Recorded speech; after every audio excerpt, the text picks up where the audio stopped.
Right, welcome back to the great debate. రోజులని ఈ రోజు కూడా కీలక అంశంపై డిబేట్ కొనసాగించబోతున్నాం.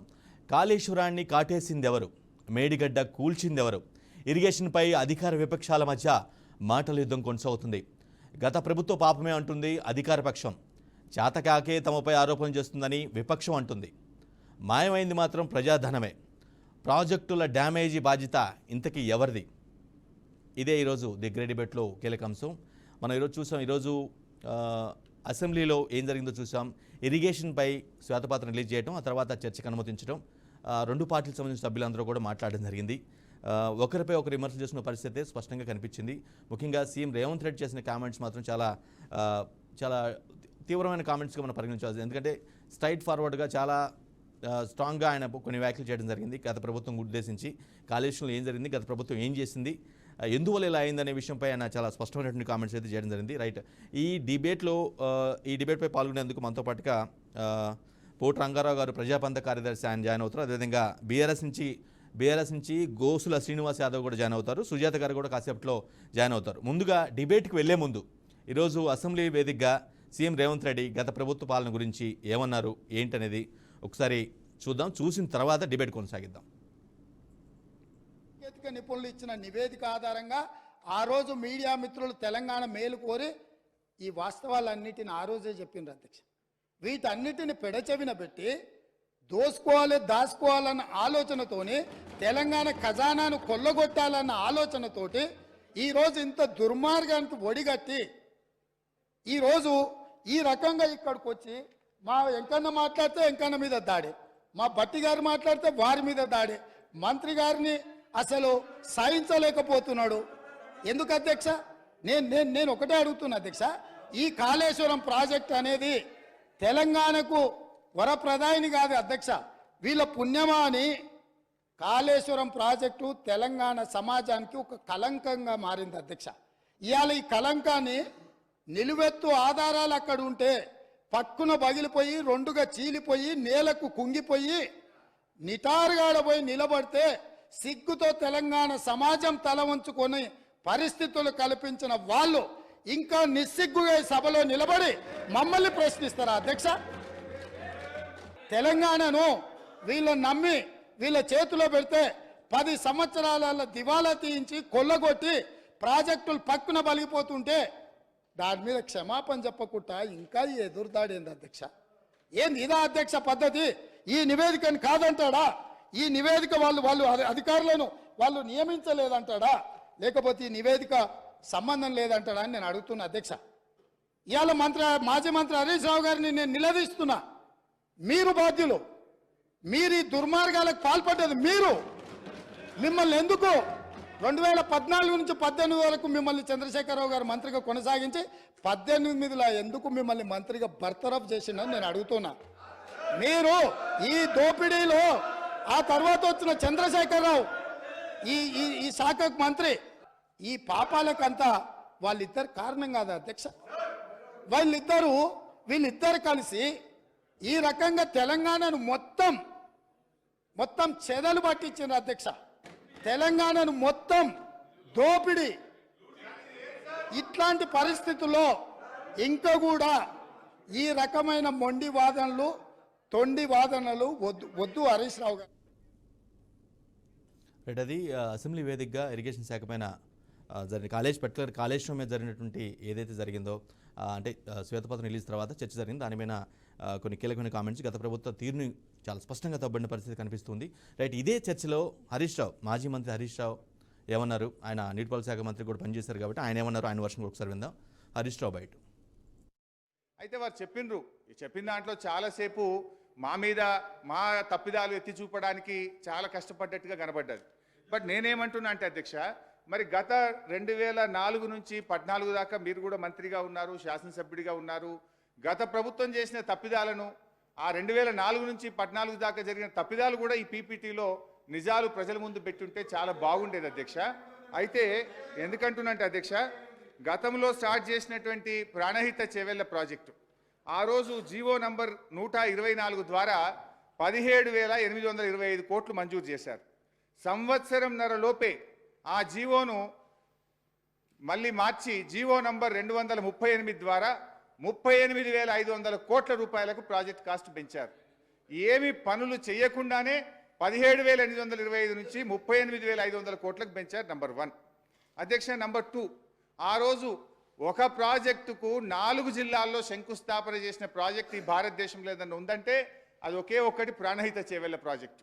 4 జిల్లాలో అప్పటి కాంగ్రెస్ ముఖ్యమంత్రి గారు జిల్లాకు ఫౌండేషన్ వేసి ఇక 4 ఏళ్లలో మీ కాళేశ్వరం ప్రాణహిత నీళ్ళు వస్తూ ఉన్నాయి, 4 సంవత్సరాల్లో తెలంగాణ సస్యశ్యామలం అవుతుందని చెప్పి మరి టీవీల్లో అడ్వర్టైజ్మెంట్లు, పేపర్లలో ఫుల్ పేజ్ యాడ్లు ఇచ్చారు. కానీ కరెక్ట్గా అధ్యక్ష ఆనాటి కాంగ్రెస్ ప్రభుత్వం 4 ఏళ్ల తర్వాత నిజంగా ఎంత ఖర్చు పెట్టింది, ఎన్ని ఎకరాలకు నీళ్ళు ఇచ్చింది అని ఒక్కసారి మనం పరిశీలిస్తే అధ్యక్ష 4 ఏళ్ళు 2007-8లో కొబ్బరికాయ కొట్టారు అధ్యక్ష. 2012 నాటికి ఒక్కసారి మనం చూస్తే ఆ రోజు ఆ ప్రభుత్వం ఖర్చు పెట్టింది 168 కోట్ల రూపాయలు మాత్రమే ఖర్చు పెట్టారు. అంటే 38,500 కోట్లలో 168 కోట్లు ఖర్చు పెట్టారు. మొబిలైజేషన్, అడ్వాన్స్ అండ్ సర్వేల పేరు మీద 1426 కోట్ల రూపాయలు బిల్లులు లేపారు అధ్యక్ష. రైట్. అది మా గత ప్రభుత్వ వర్షన్ కూడా క్లియర్ కట్. అంటే వీళ్ళు కాళేశ్వరాన్ని టార్గెట్ చేస్తూ గవర్నమెంట్ గత ప్రభుత్వాన్ని టార్గెట్ చేస్తే వీళ్ళు గతంలో కాంగ్రెస్ గవర్నమెంట్ హయాంలో జరిగినటువంటి ప్రాజెక్టులు ఏవైతే ఉన్నాయో వాటికి సంబంధించి పర్టికులర్గా ప్రాణహిత చేవెల ప్రాజెక్ట్ని తీసుకొని ఆయన కొన్ని పాయింట్స్ చేసినట్టుగా అర్థమవుతుంది. రైట్. ఇదే అంశంపై ఇంతకీ ఎవరు కరెక్ట్ చేశారు, ఎవరి పాలనలో ఎంత అవినీతి జరిగింది అంటే ప్రాజెక్టుల విషయంలో మాత్రం నీటిపారుదల శాఖకి ఎంతమేరకు తెలంగాణకి న్యాయం జరిగింది, ఎంత అన్యాయం జరిగింది అనే విషయంపై మనం డిబేట్ కొనసాగిస్తున్నాం. డిబేట్లో కాంగ్రెస్ నుంచి సుజాత గారు జాయిన్ అయ్యారు, స్టూడియోలో అందుబాటులో ఉన్నారు. అదేవిధంగా ప్రజాపంత కార్యదర్శి పోటు రంగారావు గారు, అదేవిధంగా బీఆర్ఎస్ నుంచి గౌ శ్రీనివాస్ యాదవ్ గారు. ముందుగా సుజాత గారితో మొదలు పెడదాం. సుజాత గారు, రేవంత్ రెడ్డి చాలా కీ కామెంట్ చాలా స్ట్రాంగ్గా కుండ బద్దలు కొట్టినట్టుగా చేశారు. నిజంగా అంటే ఒక సీఎం స్థాయి వ్యక్తి అంత స్ట్రైట్ ఫార్వర్డ్ కామెంట్స్ చేయడం అంటే పర్టికులర్గా చేశారు, ఇద్దరు దోచుకుతున్నారు అని అంటే దీనికి ఏదైనా సైంటిఫికల్గా ఏదైనా అంటే ప్రూఫ్స్ కానీ నిర్ధారణ అయిన తర్వాత చెప్పుంటే బాగుండేదేమో. డైరెక్ట్గా ఈ విధంగా క్లియర్ కట్గా చెప్పడం అనేది కరెక్ట్ అని అంటారా? గవర్నమెంట్కి 10 ఏళ్ల పాటు పాలించిన ప్రభుత్వాన్ని ఉద్దేశించి ఆ విధంగా. గుడ్ ఈవినింగ్ అండి. ఛానల్కి నా తోటి పార్టిసిపెంట్స్కి కూడా ఒక ముఖ్యమంత్రి స్థాయిలో ఈరోజు రేవంత్ రెడ్డి గారు అలాగే 4 కోట్ల మంది ప్రజానికానికి ఉద్దేశించి అసెంబ్లీ జరుగుతుంది. ఈరోజు ఏ డెసిషన్ తీసుకున్నా అది ఒక అథెంటిక్, ఒక చట్టబద్ధం దాల్చబోతుంది అక్కడ. కాబట్టి ఆ సభలో కూర్చొని అంత ఆషామాషిగా ఎవరో ఎమ్మెల్యే కూడా మాట్లాడరు. ఒక ముఖ్యమంత్రి గారు మాట్లాడారంటే ఎంత అథెంటిక్గా ఉంటే మాట్లాడతారు. గతంలో రేవంత్ రెడ్డి గారు ఒక పీసీసీ అధ్యక్షుడిగా ఉన్నా, వర్కింగ్ ప్రెసిడెంట్గా ఉన్నా, సామాన్య ఒక ఎమ్మెల్యేగా ఉన్నా, ఎంపీగా ఉన్నా ఏ మాట మాట్లాడినా ఒక అథెంటిక్ రిపోర్ట్తో మాట్లాడేవారు. ఆధారాలు లేని మాట ఏనాడు కూడా రేవంత్ రెడ్డి గారు ఒక్క మాట మాట్లాడలేదు. గత చరిత్రలో రేవంత్ రెడ్డి గారు ఎక్కడ ఏ వాయిస్ తీసుకున్నా కూడా ఏ రోజు కూడా ఏ ఆధారాలు లేకుండా ఒక్క మాట మాట్లాడారు. పూర్తిగా విశ్లేషణతో సహా చెప్తారు. కాబట్టి ఒక ముఖ్యమంత్రి స్థాయిలో ఉన్నవారు అలా అథెంటిక్ ఏది రిపోర్ట్ లేకుండా మాట్లాడారు అనే మాట కాదు. ఇక్కడ 100% ఈ కాళేశ్వరం మీద మొన్ననే అక్కడ పవర్ పాయింట్ ప్రజెంటేషన్ ఇచ్చినప్పుడు కానీ, నిన్న కాగ్ రిపోర్ట్ ఇచ్చినప్పుడు కానివ్వండి, ఈరోజు మేము వేసినటువంటి ఒక ప్రజెంటేషన్ కాదండి, మేము శ్వేతపత్రం కూడా కాదు, మేము ఒక అధికారికంగా దీని మీద ఇన్వెస్టిగేషన్ కోసం పెట్టాం. కాబట్టి వాళ్ళు కూడా ఇచ్చినటువంటి రిపోర్ట్ ఆధారంగా రేవంత్ రెడ్డి గారు క్లియర్ కట్గా ప్రజలకి వివరించే ప్రస్తావన మనం చూసుకున్నాం.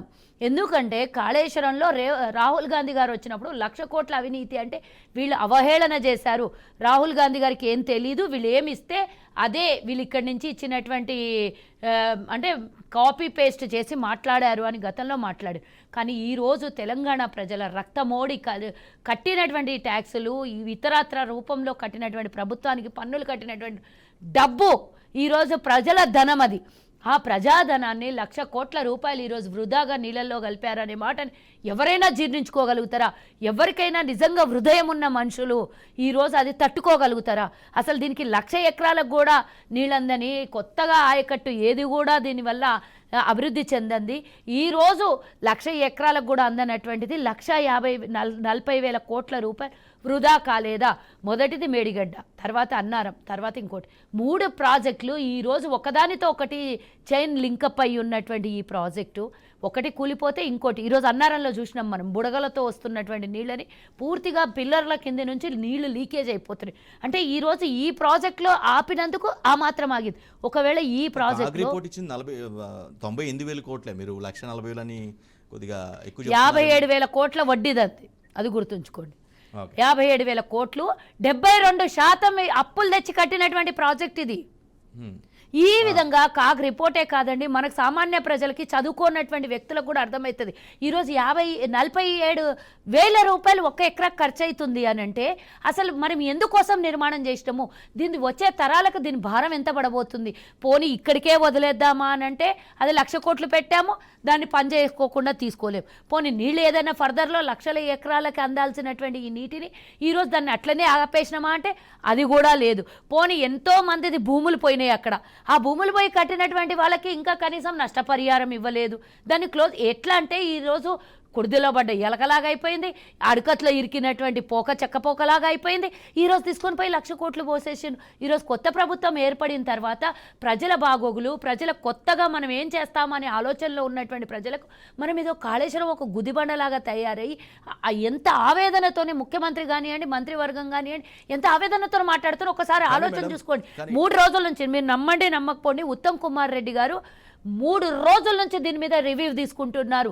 ఏ మంత్రులు కూడా గత చరిత్రలో ఎవరు కూడా పనిచేయనంతగా ఈ 10 ఏళ్లలో ఈరోజు దాని మీద పనిచేయాల్సి వస్తుందంటే, దీని మీద మెదడు మొత్తం దాని మీద పెట్టాల్సి వస్తుందంటే, కొత్త పనులు, కొత్త ప్రాజెక్టులు, కొత్త పనుల కోసం పనిచేయాల్సినటువంటి మా మంత్రివర్గము, మా ప్రభుత్వము ఈరోజు వీళ్ళు చేసిన అవినీతి మీదనే పనిచేయాల్సి వస్తుంది. మీరు చూడండి, ఈ 10 ఏళ్లలో ఎన్నడన్నా అసెంబ్లీ ఈ విధంగా నడిచిందా?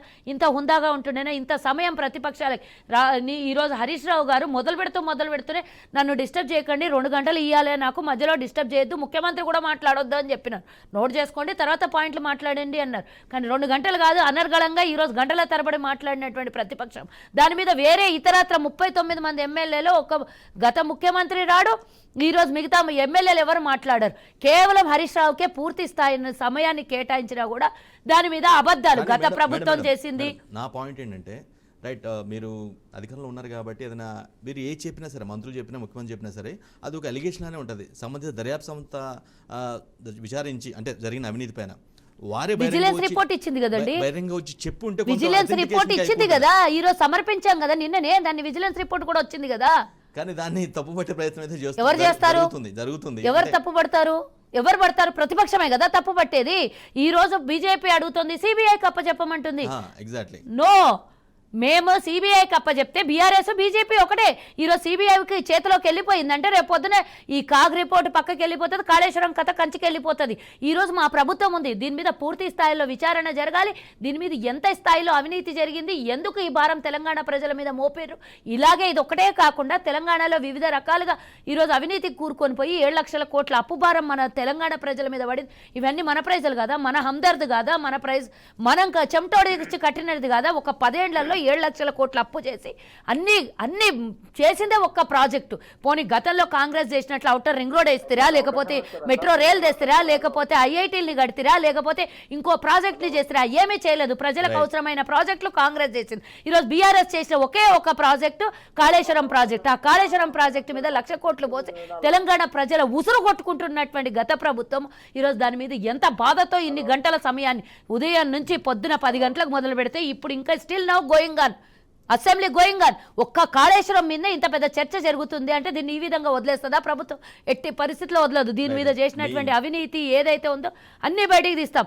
ఇప్పుడు ఒకటండి, 2 సంవత్సరాలు 3 సంవత్సరాలు పడుతుందంట మళ్ళీ దీన్ని పునర్నిర్మాణం చేయాలని అంటే ఎవరు సమ్మండి? మళ్ళీ దాని మీద 100 కోట్ల రూపాయలు మళ్ళీ ఖర్చు పెట్టాలి. ఎవరు డబ్బు తీసుకుపోయి మళ్ళీ ఖర్చు పెట్టాలి? సీఎం గారు చేత కాకపోతే దిగిపోతే నేనే వెంటనే ముఖ్యమంత్రికి పదవి చేపట్టి అదొక్కటే వాళ్ళకి కావాల్సిందేంటి? వాళ్ళకి కావాల్సిందంటే పదవులు. మళ్ళీ ఇంకేమన్నా తెలంగాణ తెలంగాణకు తాకట్టు పెట్టేది ఉంటే వెంటనే ఫినిష్ చేస్తాం.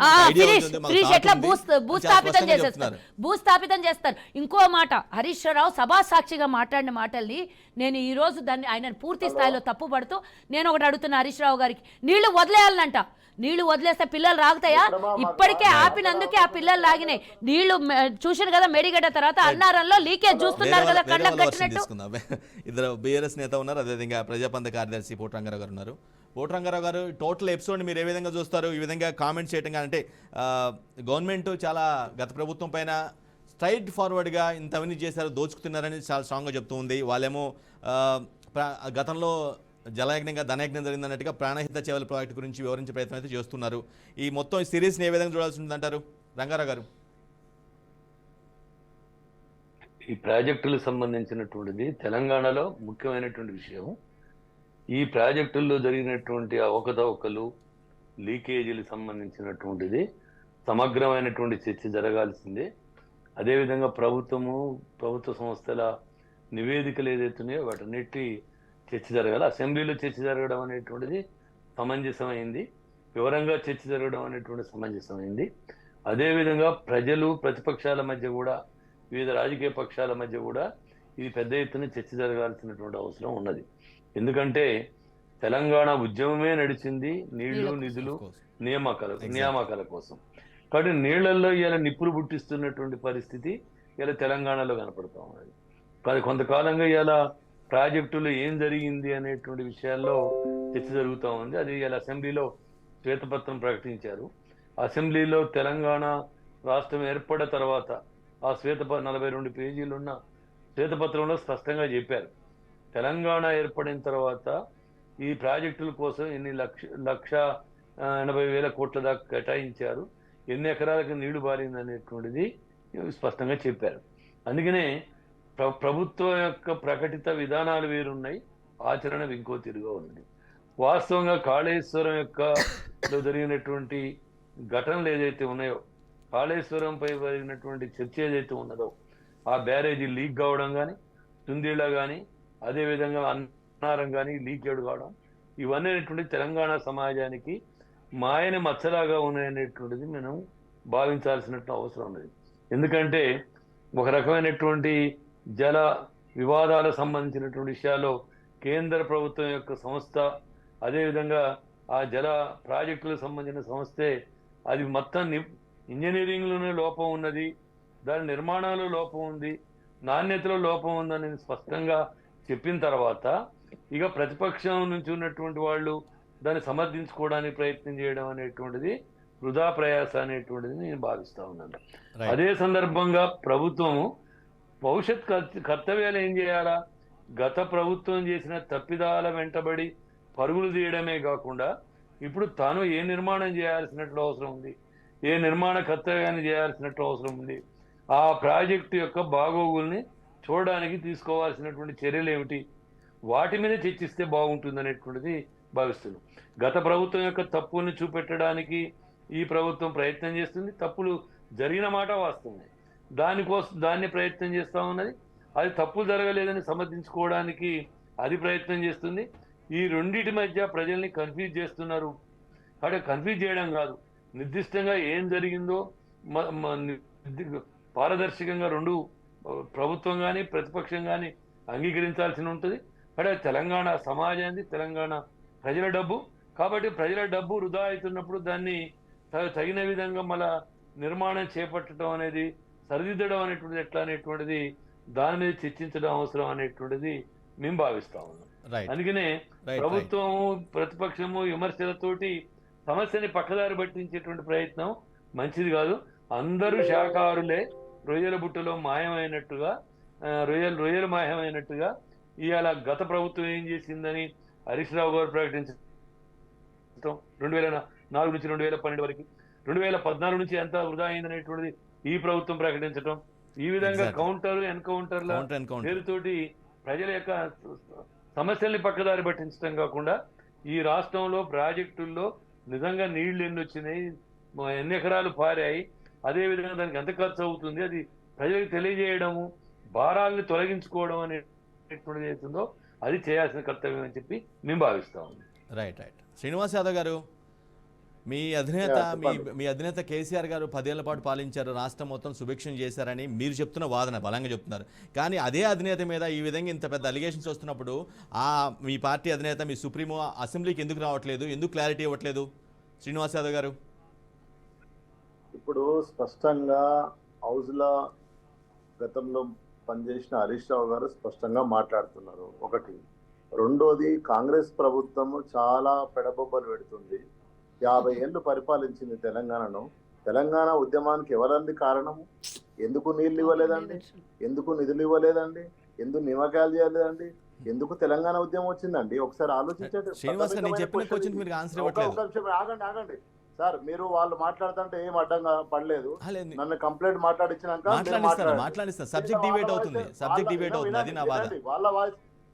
వాళ్ళ వాయిసే వింటానంటే వాళ్ళ వాయిసే వినండి, మేము వింటాం. నాకు మాట్లాడివ్వండి. ఈ తెలంగాణ ఉద్యమము తెలంగాణ ఎందుకు సపరేట్ అయింది? ఎందుకు ప్రత్యేక తెలంగాణ కోరుకున్నది? ఎందుకు ఇంతమంది అమరవీరులు త్యాగాలు చేయడం జరిగింది? అంటే నీళ్ల కోసమే కదా. సో ఆ పోరాట ఫలితంగా తెలంగాణ వచ్చింది. ఒకటి. రెండో విషయము, నీళ్లు రాలేదు, చెరువులు నిండలేదు, మిషన్ భగీరథ, మిషన్ కాకతీయ కాలేదు అనుకుంటే 3 కోట్ల మెట్రిక్ టన్నుల వడ్లు ఎట్లా పండినాయండి? వట్టిగానే పండినాయా? ఈ 9.5 సంవత్సరాలల్లా కరెంటు పోకుండా నీళ్లు ఎట్లొచ్చినాయండి బాయిలలకు? ఎక్కడ చచ్చిపోతే ఈ ముఖ్యమంత్రి, ఇప్పుడున్న ముఖ్యమంత్రి రేవంత్ రెడ్డి గారే వాళ్ళ ఊర్లో వాళ్ళ చుట్టపోటు చచ్చిపోతే ఆడ కరెంటు లేకపోతే నీళ్లు హెల్పర్కి 500 ఇచ్చి కరెంట్ వేయించుకొని నీళ్లు చల్లుకున్న మీద అంటే అధ్యక్ష అని ఇదే అసెంబ్లీలో మాట్లాడిండు. మర్చిపోదామా? అది అప్పుడే. ఇప్పుడు ఎక్కడన్నా పోతుందా కరెంటు? ఏ చెరువన్నా ఎండిపోయిందా? ఏ చెరువన్నా తెగిపోయిందా? ఇన్ని ఒట్లు ఎట్లా పడుతున్నాయండి? అక్కడ ఉన్న మేధావులు, అక్కడ ఉన్న మేడం గారు వినాలి, ఆలోచించాలి. ఎన్ని చెరువులు తెగిపోయినాయి ఈ 10 సంవత్సరాలల్లా? ఎన్ని చెరువులు నీళ్లు నిండినాయి? ఎక్కడి నుంచి వచ్చినాయి? మరి నేనేమంటున్నా అంటే, మా ప్రభుత్వం అయినా మా ప్రతిపక్షంలో ఉండే మేము స్పష్టంగా మా హరీష్ రావు గారు ఎవరైతే ఉన్నారో ఆయన ఏం చెప్పాడు? ఏదైతే తప్పు జరిగింది అంటుండ్రో కదా, దాని మీద మీరు ఎంక్వైరీలు చేయండి, ఏం జరిగిందో చెప్పండి. తప్పు అయితే తప్పు శిక్షగా మేము శిక్ష పడడానికి సిద్ధంగా ఉన్నామని చెప్పినాం. అంతకంటే ప్రతిపక్షంలో ఏం చెప్తాం? ఈరోజు ప్రాణహిత నాది సిర్పూర్ కాదున్నారండి, ప్రాణహిత చేవెళ్ళ ఏం చేసినారో మాకు తెలియదు. అక్కడ రాండి, మరి కెమెరా పట్టుకొని రాండి, బీఆర్కే టీవీ ద్వారా చూపిద్దామా. దాదాపు 17,000 కోట్లు ఖర్చు పెట్టి అన్ని కాలువలు తవ్వి అక్కడనే ఎత్తేసిపోయింది కదా. ఎప్పుడు అది? 2007. 2007 నుంచి 2014 దాకా మరి ఏం చేశారు? కాంగ్రెస్ ప్రభుత్వమే కదా ఉంది ఈ రాష్ట్రంలో. నేనేమంటున్నా అంటే, ఇప్పుడు మీరు ఏం చేసిండ్రు అంటే అది కాదు ముఖ్యం. మేము ఏం చేసినామో అక్కడ కనిపిస్తుంది. తప్పో ఒప్పో మీరు ఎంక్వైరీ లేయండి. మీరు సిబిఐకి ఇస్తారంటే మీరు భయపడుతున్నారు కదా, సిబిఐకి ఇవ్వండి. మీ దగ్గర ఉన్న ఎంక్వైరీ సంస్థలు, ఈ రాష్ట్రంలో ఉన్న ఎంక్వైరీ సంస్థలతో ఎంక్వైరీ చేయండి. ఏం జరిగిందో అది రెడీ కూడా చట్టం ఉంది కదా. నువ్వు నేను కాదు కదా, వ్యక్తిగతమైన దూషణలు కాదు కదా, వ్యక్తిమైన గెట్టు పంచాది కాదు కదా. ఇది ఒక రాష్ట్రం పంచాది, రాష్ట్ర ప్రభుత్వం ఉంది, ఆడ రాష్ట్ర జీవోలు ఉన్నాయి, అదే ఐఏఎస్ అధికారులు ఉన్నారు, వాళ్ళే సెక్రటరీలు ఉన్నారు. మన ప్రభుత్వం మారింది, మంత్రులు మారిండ్రు, ముఖ్యమంత్రి మారిండ్రు, అక్కడ ఉన్న పరిపాలన చేసే బ్యూరోక్రట్ అక్కడే ఉంది కదా. ఇదంతా ఒక నిమిషం ఆగండి, ఇదంతా చేయకుండా గులాబీ పార్టీ కమలం పార్టీ ఒకటే కాబట్టి సిబిఐకి ఇవ్వట్లేదు అంటున్నారు. ఆగండి సార్, నేను అదంటే సిబిఐకి ఇవ్వకండి, మీ ఇష్టం ఉన్న దర్యాప్తు ఉన్న సంస్థతో చెప్పేయండి అంటున్నా నేను. సిబిఐకి ఏమని మేము అంటలేం, మీ ఇష్టం నాయన. మీకు ఏ సంస్థ మీద అది నమ్మకం ఉంటుందో ఆ సంస్థతో చెప్పేయండి. ఒకటి. రెండో విషయం, ఇదంతా 9.5 ఏళ్లలో మేము చేసినాము, మీకు ప్రజల అవకాశం ఇచ్చారు, మీరు ఇంతకంటే అద్భుతంగా పరిపాలించండి అని హౌస్లో మా ప్రతిపక్షంగా ఉన్న హరీష్ రావు గారు, కేటీఆర్ గారు చెప్పింది కదా. కాబట్టి నేనేమంటున్నా, ఊరికే బట్టగాల్చి మీద ఒకటినండి, మిత్రులు చెప్తున్నా, నిన్నగాక ఎంత అన్యాయం చూడండి. నిన్నగాక మొన్న పోలీస్ రిక్రూట్మెంట్ పోస్టులకి ఇచ్చిండండి. అవి నోటిఫికేషన్ వేసింది ఎవరు? ఎగ్జామ్ పెట్టింది ఎవరు? టెస్టింగ్ చేసింది ఎవరు? సబ్జెక్ట్ డిబేట్ అవుతుంది, అది కాదు సబ్జెక్ట్. ఒక నిమిషం ఆగండి సార్, ఒక నిమిషం సబ్జెక్ట్ దాటుతున్నారు, అవుట్ ఆఫ్ ద సబ్జెక్ట్ వెళ్తున్నారు. నేనేం అడిగాను, మీ పార్టీ సుప్రీమో ఎందుకు అటెండ్ అవ్వట్లేదు అని అడిగాను, దానికి చెప్పకుండా వేరే చెప్తున్నారు. అది నా బాధ. ఏంటండి చెప్పండి. మీ పార్టీ సుప్రీమో అటెండ్ అయ్యి క్లారిటీ ఇచ్చేస్తే ఇంకా బాగుంటది కదా. హరీష్ రావు కంటే కూడా రూల్ చేసిన ఆయనే కాబట్టి ఆయన వస్తే బాగుంటది కదా. ఒక్క నిమిషం, కరెక్ట్, మంచి ప్రశ్న అడిగారు. మా పార్టీ మా ప్రతిపక్షం నుంచి, మా పార్టీ నుంచి ఎవరు మాట్లాడినా మేము మాట్లాడినట్టు అండి, మా పార్టీ మాట్లాడినట్టు. అది మీకు అర్థం కాకపోతే ఎట్లా వాళ్ళకు?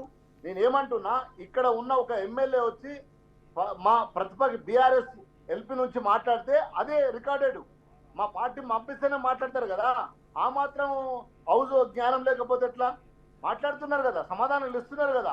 హరీష్ రావు గారు మాట్లాడుతున్నారు కదా, ఆయన మంత్రిగా వేసిండు కదా, ఇరిగేషన్ మంత్రి వేసిండు కదా.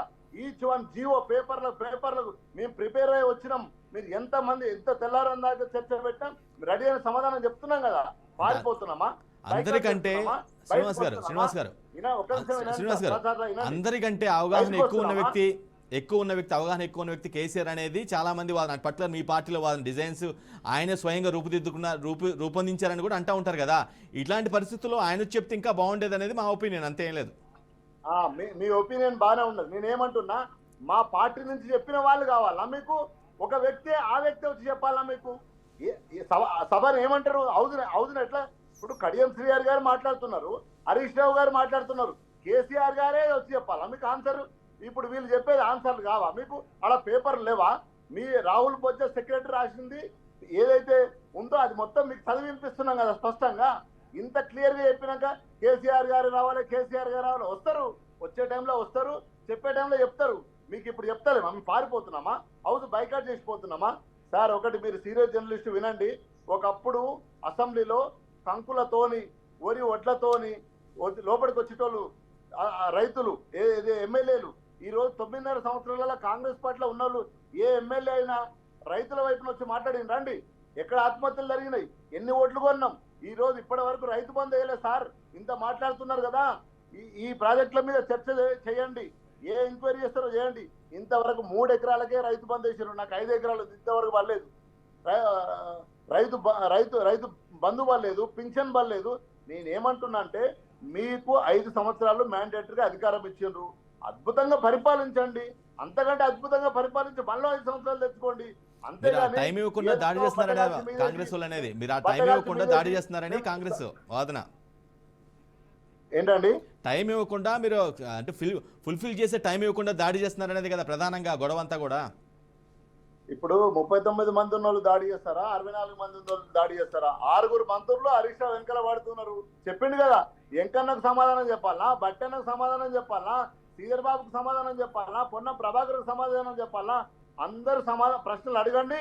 నేను తెల్లందాకుండి నేను ప్రిపేర్ అయ్యి వచ్చిన పేపర్తో వచ్చిన, ఉట్టిగా నోటు మాటతో కాదు. ఇచ్చిన జీవోలు, మీరు ఇచ్చిన జీవోలు, మేము ఇచ్చిన జీవోలు అంతా రికార్డెడ్ కదండి. బ్యూరోక్రసీ మారదు కదండి, ఐఏఎస్ ఆఫీసర్లు మారదు కదా. ఇప్పుడు ప్రిన్సిపల్ సెక్రటరీ మాకు మేడమే ఉంది, మీకు కూడా మేడమే ఉంది కదా. మీరు రాహుల్ బొజ్జా ఉన్నాడు, మాకు రాహుల్ బొజ్జా ఉన్నాడు కదా. వాళ్ళే అధికారులు కదా, ఎవ్రీథింగ్ డాక్యుమెంటెడ్ కదా. సో నేనేమంటున్నా, డాక్యుమెంటేజ్ అయి ఉండదు అక్కడ. మేమేం మా దగ్గర దాచిపెట్టుకొని పోలే కదా. కాబట్టి నేనేమంటున్నా, ఎవ్రీథింగ్ డాక్యుమెంట్ ఈజ్ సెక్రటరీ. అదే ఐఏఎస్ ఆఫీసర్లు ఉన్నారు, వాళ్ళే ఐపీఎస్ ఉన్నారు. ఇప్పుడు డీజీపీ మహేందర్ రెడ్డి మా దగ్గర పనిచేసి డీజీపీ చేసిండు, మీ దగ్గర డిఎస్పీ చైర్మన్ చేసిండు. పిలిపేయండి, కూర్చోబెట్టి మాట్లాడండి. ఒక దెబ్బలు జరిగినాయో మేమేం పారిపోలే కదా. ఈ దేశం ఈ రాష్ట్రం నుంచి పోలే కదా. అసెంబ్లీలో ఉండి మాకు ప్రతిపక్ష హోదా ఇచ్చిండ్రు, ప్రతిపక్ష హోదాలో ప్రజల పక్షం నుండి మాట్లాడుతున్నాం. రైట్ మీ పాయింట్ క్లియర్ అండి. మేడం, మీ సుజాత గారు ఆయన అన్నట్టుగానే మీరు ఏదో లోకల్ దర్యాప్తు సంస్థలు కాకుండా, లేదంటే నోటి మాట కాకుండా, ఒక మంచి దర్యాప్తు సంస్థతో, సిబిఐ కాకుండా ఇంకేదన్నా దాంతో చేయండి, మేము అక్కడికి పోవట్లేదని చాలా బలంగా చెప్తున్నారు కదా, మీరు ఎందుకు అలా చేయరు? చేస్తలేమని ఎవరన్నారు? దర్యాప్తులు నడుస్తూనే ఉన్నాయి దాని మీద. ఒకటి, ఫస్ట్ ఆఫ్ ఆల్ 1 by 1 నేను ఆన్సర్ చెప్తాను. 3 కోట్ల మెట్రిక్ టన్నుల పంట పండింది, వడ్లు పండినాయి అని సోదరుడు చెప్తా ఉన్నారు. ఆ సోదరుడికి నేను ఒక్క మాట వివరించాలనుకున్నా. గత 3-4 సంవత్సరాల నుంచి వర్ష ప్రభావం ఎక్కువ అయ్యి ఉండి భూసారంలో నీటి మట్టం పెరిగి ఈ రోజు 40 ఏళ్లలో వర్షాలు పడలేదా? మాట్లాడేటప్పుడు నేను చాలా పిన్ డ్రాప్ సైలెంట్ గా ఓపెన్ అంటే ఓపిక విన్నానన్నా. నేనేమో స్టూడియోలో ఉంటే, నువ్వేమో జూమ్ లో ఉంటే, ఇద్దరికి సింక్ అవ్వదు. వర్షాలు పడలేదని అడుగుతున్నా అంతే. కాంగ్రెస్ పరిపాలించిన 50 ఏళ్లలో వర్షాలు పడలేదని అడుగుతున్నా. ఈ మెట్రిక్ టన్నులు ఏవైతే పండినాయో భూసారం పెరగడం వల్ల పడింది. మీరు అనొచ్చు, మరి వాళ్ళు ఇచ్చినటువంటి కాళేశ్వరం నీళ్ళు లేకపోతే మిషన్ భగీరథను, అదంతా కాదు. గత ప్రభుత్వంలో మేము వదిలేసినప్పుడు 17 లక్షల బోరు బావులు ఉండే. ఈరోజు 27 లక్షల బోరు బావులు తెలంగాణలో ఉద్భవించినాయి. ఎందుకు 10 లక్షల బోరు బావులు పెరగాల్సి వచ్చింది? మీరిచ్చిన కాళేశ్వరం నీళ్ళు అందితే బోరు బావులు 24 గంటలు కరెంట్ అవసరం లేదు. మీరు ఇచ్చింది వాగులో నుంచో లేకపోతే కాలువలలో నుంచో నీరు పారి పొలానికి చేరాలి. గొలుసు కట్టు చెరువులు ఏం చేసినా కూడా ఆ విధంగా పోవాలి. నాకు తెలిసిన భాషలో నేను చెప్తున్నా. మరి నువ్వు ఈరోజు బోర్లు వేసుకొని పంట పొలాలకు నీరు అందించుకుంటున్నావు అంటే నువ్వు ఇచ్చిన కాళేశ్వరం నీళ్ళు అందట్లేదనే కదా అర్థము. 10 లక్షల బోరు బావులు అదనంగా గత చరిత్ర మొత్తం తీసుకుంటే స్వతంత్రం వచ్చినప్పటి నుంచి తెలంగాణ ఏర్పడి ఉమ్మడి ఆంధ్రప్రదేశ్ ఏర్పడినప్పటి నుంచి ఆ 65 ఏళ్లలో 17 లక్షల బోరు బావులు ఉంటే ఈరోజు 27 లక్షల బోరు బావులు తెలంగాణలో ఎందుకు వచ్చినాయి? 10 లక్షల బోరు బావులు 10 ఏళ్లలో పెరిగినాయి. 65 ఏళ్ళు 17 లక్షల బోరు బావులు రావడానికి 65 ఏళ్ళు పట్టింది. 10 ఏళ్లలో 10 లక్షల బోరు బావులు వచ్చినాయి. ఇది నా పాయింట్. అండ్ వన్ మోర్, బోర్లు వల్ల పెరిగింది తప్పించి ప్రాజెక్టు వల్ల నీటి కాదంటారు. సారం భూమిలో ఉండడం వల్ల బోర్లు వేసుకుంటే అత్యధిక శాతం నీళ్లు రావడం వల్ల ఈ రోజు వర్షపాత నమోదం భూమి సారవంతమయ్యి నీళ్లు రావడం జరగడం వల్ల అత్యధికంగా వర్షపాతము మనకందరూ తెలుసు. గత 4-5 సంవత్సరాల నుంచి అత్యధికంగా వర్షపాతం నమోదవుతుంది కాబట్టి తెలంగాణలో ఒడ్లు పండడానికి ఆస్కారం ఎక్కువగా ఉంది కాబట్టి ఒడ్లు పండినాయి. అదో పాయింట్. మరి కాళేశ్వరంలో మేము గతంలో మీరు అన్నట్టుగానే కాళేశ్వరం మీద రకరకాలుగా మీరు మాట్లాడుతున్నా. నేను ఒక ఆన్సర్ చెప్తా. గతంలో ప్రాణహిత చెవేళ్ళ అంబేద్కర్ ప్రాణహిత చెవేళ్లలో 38,000 కోట్ల రూపాయలతో ఆ రోజు ప్రాజెక్టు మొదలు పెడితే 30% పని పూర్తయి 10,000 కోట్ల రూపాయలు ఖర్చు అప్పటి వరకు జరిగింది. ఇంకా 28,000 కోట్లతో పూర్తయ్యేటటువంటి ప్రాజెక్ట్ని ఇంకోటి మీకు ఇంకో పాయింట్ ఇందులో నేను ఒకటి సీరియస్గా చెప్తాను. ఆ వర్క్ మొత్తం కంప్లీట్ అయ్యేంత వరకు రేట్లు పెరిగినా ఎక్కినా సంబంధం లేదు. కాంట్రాక్టర్కే సంబంధం. 28,000 కోట్లు పెడితే ఇది వితౌట్ గ్రావిటీ ద్వారా మేము ఇస్తామన్న ఎకరాలకి నీరు అందేవి ఆ రోజు ఇస్తానన్న ఒప్పందం ప్రకారం. ఈరోజు రీడిజైన్ పేరుతో 87,000 కోట్ల రూపాయలకు ఒప్పందం చేసుకొని ఈరోజు అది 140,000 కోట్ల రూపాయలకి ఎగబాకి మీరు ఇచ్చింది ఎంత అయ్యి అంటే 1,00,000 ఎకరాలకు కూడా నీరు అందలేదు. మీరన్నదే, మేమన్నది కాదు. ఏ చరిత్ర తీసినా ఈరోజు మీరు కాళేశ్వరం కట్టిన తర్వాత ఏ నిపుణులను కూర్చోబెట్టి మాట్లాడతారో కాగ్ నివేదిక కానీ ఇంకొకరు ఎవరైనా మాట్లాడండి. అదనంగా 1 ఎకరాకి నీళ్ళు అందింటే కనుక మీరు ఏం చేయమంటే మేము అది చేస్తాము. మొత్తం ఈ ఆయకట్టు పూర్తయినా 18 లక్షల ఎకరాలకి తప్పించి వీళ్ళన్నట్టు 1 కోటి ఎకరాలకు రాకపోతుండే. మరి ఈరోజు 1,00,000 ఎకరాలకు అందే నీరుని 1,40,00,000 రూపాయలతో కట్టినటువంటి 40,000 కోట్లతో కట్టినటువంటి ఈ ప్రాజెక్టు వల్ల తెలంగాణ ప్రజానికాన్ని ఏం ఒరిగింది? నేను ఈరోజు మేము ఇచ్చినామని చెప్పొద్దు. నాకు నేను అడిగేదానికి సూటి సమాధానం. 1,00,000 ఎకరాల వల్ల తెలంగాణలో ఉన్నటువంటి కోట్లాది హెక్టార్లకి కాళేశ్వరం నీళ్ళు అందినాయా? 1,00,000 కోట్ల రూపాయల నీళ్లు పెడితే 1,00,000 కోట్లు పెడితే తెలంగాణలో ఉన్న మేము గతంలో మా ప్రభుత్వం వదిలేసే వరకే 98 లక్షల హెక్టార్లకి ఆల్రెడీ మేము చేసిన ప్రాజెక్టు వల్ల నీరు అందుతుండే. మరి మీరు అదనంగా 1,00,000 ఎకరాలకు అందించేటటువంటిది 1,50,000 కోట్లకు తీసుకొని పోయి ఈరోజు తెలంగాణ ప్రజల మీద గుదిబండగా మారిందా లేదా నాకు చెప్పాల్సినటువంటి బాధ్యత ఉన్నది. మేము ఇవన్నీ మోటు భాషలో తెలంగాణ ప్రజలకు రైతులకు కూడా అర్థమయ్యేది. 1,00,000 ఎకరాలకు ఈరోజు ఒక్క నిమిషం అన్నాను మాట్లాడేటప్పుడు పిన్ డ్రాప్ సైలెంట్ గా ఉన్నా. 48,000 రూపాయలని ఒక్కొక్క ఎకరాకి ఖర్చు అవుతుంది. ఈ 48,000 రూపాయలు రైతు భారం వేద్దామా మనము, లేకపోతే ప్రభుత్వం భారం తీసుకుందాం? ఒకవేళ అది పూర్తయి ఈరోజు డ్యామేజ్ కాకుండా దానివల్ల 48,000 రూపాయలు కాగ్ రిపోర్ట్లో రాసింది ఉన్నది.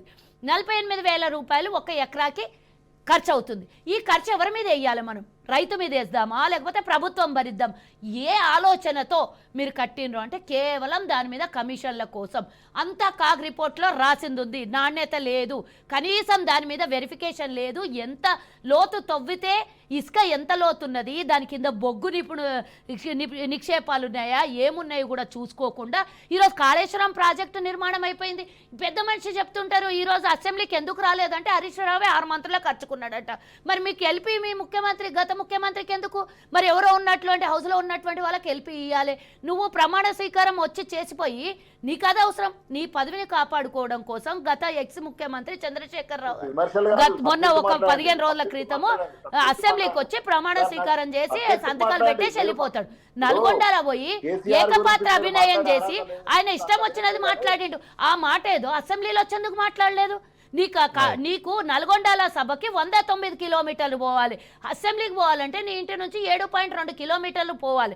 ఈ 7 కిలోమీటర్లు దూరమా 100 కిలోమీటర్లు దూరమా?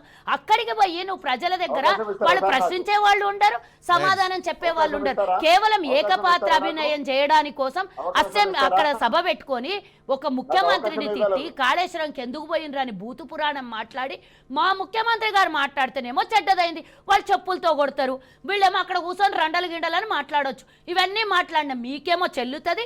ఈరోజు మీరు చేసిన అవినీతిని కాంగ్రెస్ ప్రభుత్వం బయట పెడితే మీకు నొప్పి వచ్చింది. నేను ఒకటే అంటున్నా, ఇవన్నీ చర్చలు క్లోజ్ కావాలనంటే ఒక్కటి, మేము రిలీజ్ చేసిన శ్వేతపత్రం తప్ప ఒప్ప, తప్పు అంటే ఒప్పుకోండి, క్షమాపణ జరుగుతుందా జరగదా అది అధికారికంగా. నేను బ్యాంకుకి 1000 రూపాయలు బాకుంటే నేను 1000 రూపాయలు కంక్లూడ్ చేస్తాను. 1000 రూపాయలు బాకుంటే బ్యాంకు అప్పులోడ్ వచ్చి నా ఇంటి తాళాలు పగలగొట్టేసి. తెలంగాణ అసెంబ్లీలో ఈరోజు ఇరిగేషన్ పై రిలీజ్ అయిన శ్వేతపత్రం, తర్వాత జరిగిన చర్చ గురించి మనం ఎవరు బాధ్యులు, ఎవరి వల్ల అన్యాయం జరిగింది, నీటి ప్రాజెక్టులు ఏ విధంగా దుర్వినియోగం, ఏ విధంగా అవినీతి జరిగిందని దానిపై చర్చిస్తున్నా. రైట్, సుజాత గారికి వెళ్లే ముందు రంగారావు గారిని ఒకసారి ట్రై చేద్దాం. రంగారావు గారు, ఏదైతే గవర్నమెంట్ చాలా స్పష్టంగా చెప్తుంది, మేము విచారణ జరిపించాం, ఒక్కొక్కటిగా ఫలితాలు వస్తున్నాయి, అంటే రిజల్ట్ వస్తుంది, ఏం జరిగిందని చెప్తున్నారు. మరి ఇదే ప్రాస్పెక్ట్లో అప్పట్లో జరిగినటువంటి, అంటే కాంగ్రెస్ హయాంలో జరిగినటువంటి నీటి ప్రాజెక్టుల నిర్మాణం ఏదైతే ఉందో దాని మీద కూడా విచారణ జరిగితే బాగుంటుందేమో. రంగారావు గారు. సరే సార్, ఇప్పుడు ఒక కాళేశ్వరం ప్రాజెక్టు కుంగిపోవడం వల్ల, అదేవిధంగా సుందిళ్ళ అన్నారం బ్యారేజీలు లీక్ కావడం అనేటువంటిది, దానివల్ల ఆ సమస్య ముందుకు వచ్చింది. అదేవిధంగా వాటికి పెట్టినటువంటి ఖర్చు మీద చర్చకు వచ్చింది. దీని మీద విచారణ చేయడము, తగిన లోపాలు ఏమిటి, దానికి కారణం ఎవరు అనేటువంటిది నిర్ధారించడం అవసరం అవుతుంది. అంతే తప్ప 50 సంవత్సరాలుగా కట్టిన ప్రాజెక్టులన్నిటి మీద విచారణ జరపాలంటే ఇది విచారణ అనేటువంటిది జరగకుండా ఇదంతా కేవలం తూతు మంత్రం లాగా చేసేటువంటి పద్ధతిగా అవుతుంది తప్ప ఇది ఉపయోగం జరగదు. కాబట్టి నిర్దిష్టంగా ఈ సమయంలో ఈ తెలంగాణ ప్రజల ముందుకు వచ్చినటువంటి సమస్య ఏమిటి, అదేవిధంగా కాళేశ్వరం ప్రాజెక్టు బీటలు వారింది, అదేవిధంగా 9, 10 అన్న దాంట్లో 1, 2 పిల్లర్లు కుంగినాయి అనుకోండి. ఆ కుంగినటువంటి పిల్లర్లు మిగతా బ్యారేజీ ఉపయోగం లేకుండా పోతుందనేటువంటిది నిపుణులు చెప్తున్నటువంటి విషయం. అది నిజమా, కేవలం ప్రభుత్వం కావాలని ప్రతిపక్షంలో ఉన్న బీఆర్ఎస్ మీద నిందలేస్తుంది అనేటువంటిది అది తేల్చుకోవాల్సినటువంటి అవసరం తెలంగాణ సమాజానికి ఉన్నది.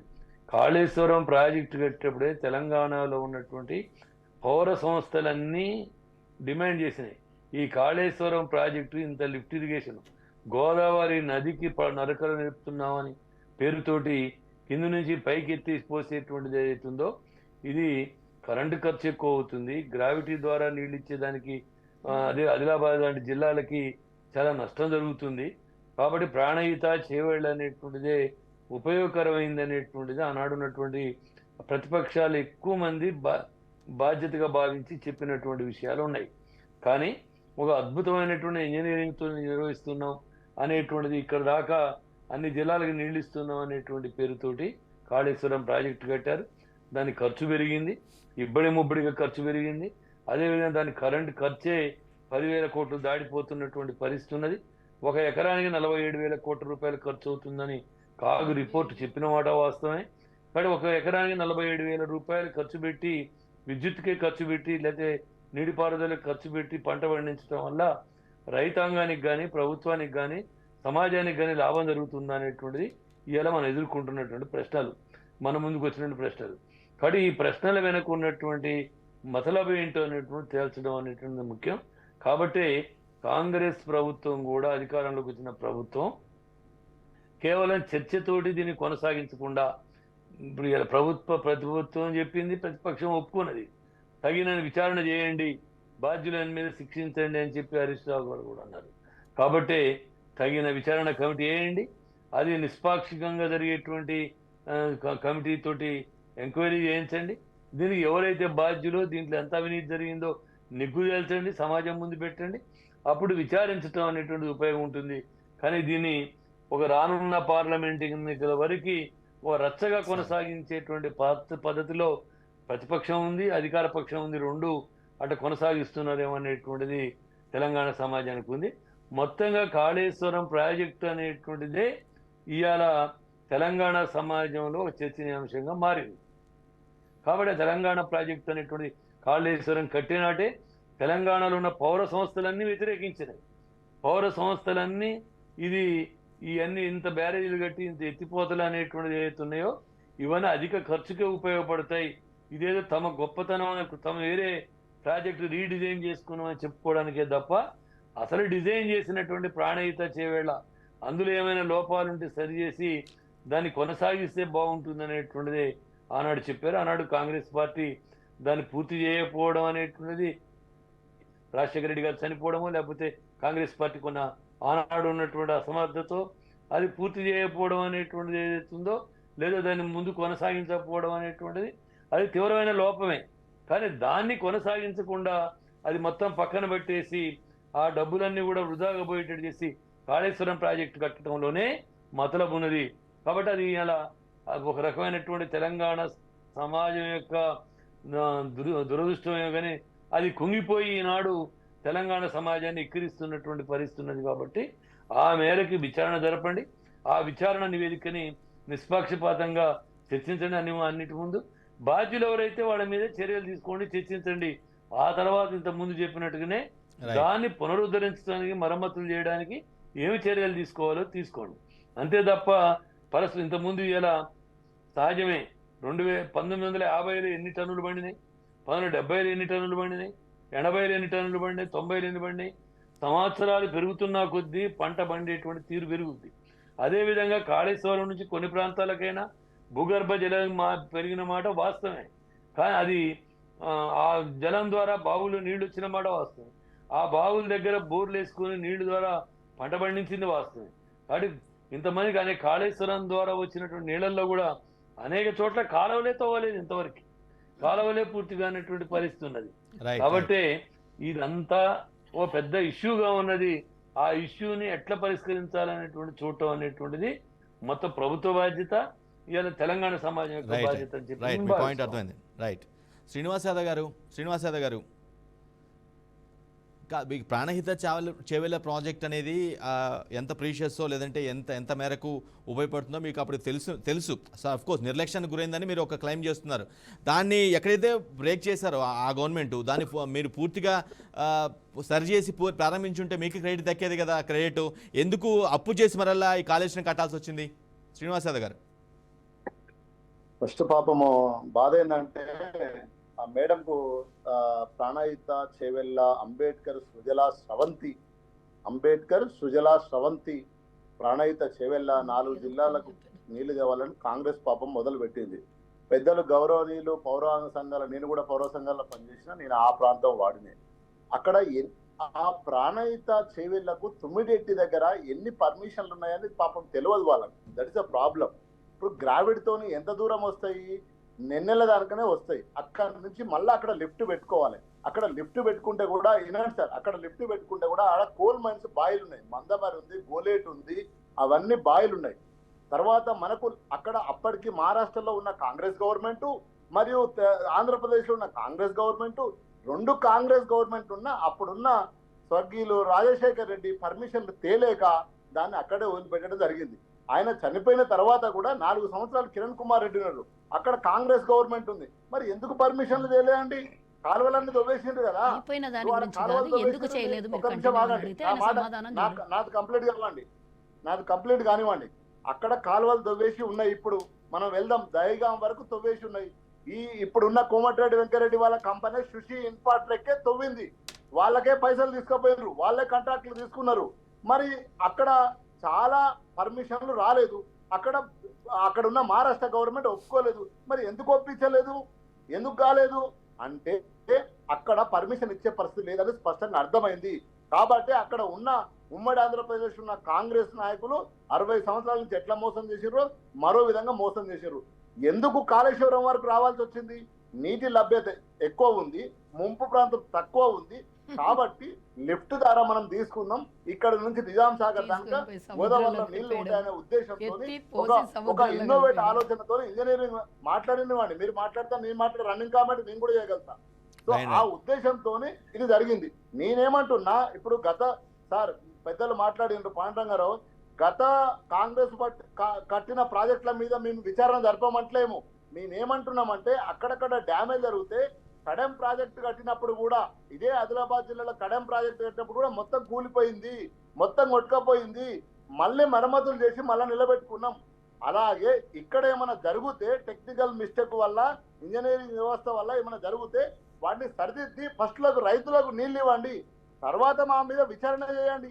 మీకు ఏ విచారణ కావాలంటే ఆ విచారణ చేసుకోండి అని చెప్తున్నాం కదా.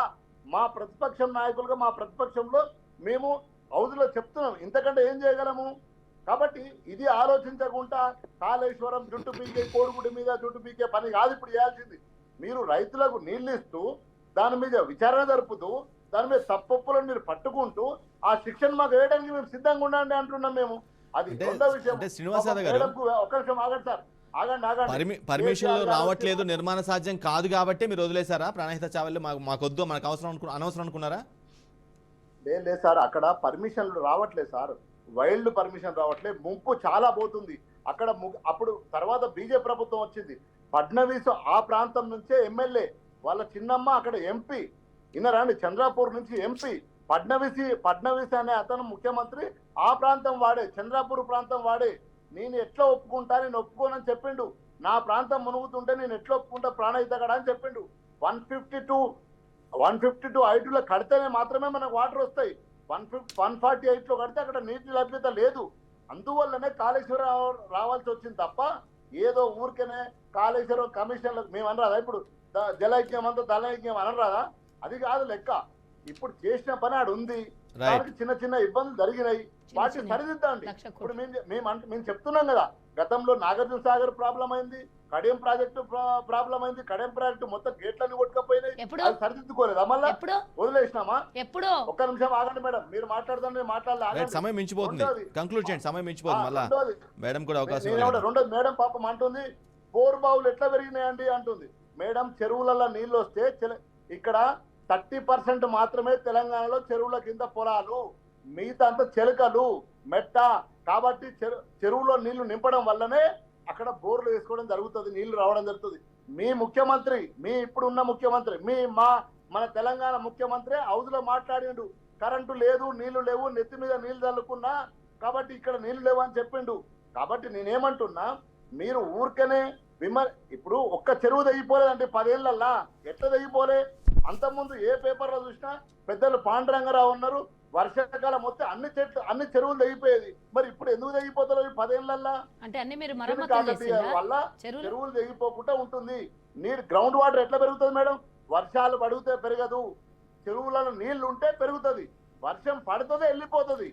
నీకు ఊర్లో చెరువు నిండితే ఆ చెరువు ద్వారా నీకు గ్రౌండ్ వాటర్ పెరుగుతుంది.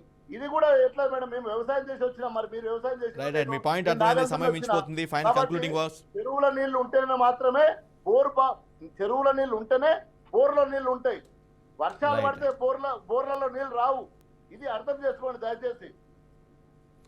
ఇంకొక మాట చెప్తున్నది మేడం, ముఖ్యమంత్రి రావాలి. ఎవరు వస్తే ఎందుకు మేడం? మీరు కేసీఆర్ రావాలి, మేము మాట్లాడుతున్నాం కదా. క్లారిటీ ఇస్తే బాగుండేది కదండి. ఎవరి మీద అయితే అలిగేషన్ వస్తుందో వారే వచ్చి చెప్తే ఇంకా క్లారిటీ ఉంటుంది. మా ఉద్దేశం అంతే తప్పించి వేరే ఉద్దేశం లేదు. రైట్. సమయం మించిపోతుంది. శ్రీనివాస్ యాదవ్ గారు, సమయం మించిపోతుంది. ఫైనల్ వర్డ్స్ మేడం సుజాత గారు. శ్రీనివాస్ గారు, సమయం మించిపోతుంది. మీరు మళ్ళీ రేపు పొద్దున ఇంకెప్పుడన్నా డిబేట్ పెడితే దీనికి ఆన్సర్ చెప్పాలి, ఎందుకంటే కంక్లూడ్ ఇవ్వాలి కాబట్టి. కేసీఆర్ అన్నారు, నా రక్తం బొట్టు అర్జించి కాళేశ్వరం ప్రాజెక్టు మీద పెట్టినా ఇది ఆషామాషి అనుకుంటున్నారా? ప్రపంచంలోనే పెద్ద వింత ఇది, కాళేశ్వరం దగ్గర కుర్చీ వేసుకొని కట్టినటువంటి ప్రాజెక్టు అన్నారు. ఆ కుర్చీలోనే ఈరోజు వచ్చి అసెంబ్లీలో చెప్తే ఈయన రక్తం బొట్ట లేకపోతే ప్రజల రక్తం పిండిన బొట్ట అనేది చెప్పడానికి ఆస్కారం ఉంటుంది. ఒక్క నిమిషం అన్న, నేను డిస్టర్బ్ చేయొద్దన్నావు, నేను మాట్లాడలేదు. ఎన్ని అలిగేషన్స్ పెట్టినా నాకు సమయం వచ్చినప్పుడు నా స్క్రిప్ట్ నన్ను మాట్లాడేకుండా నా స్క్రిప్ట్ లో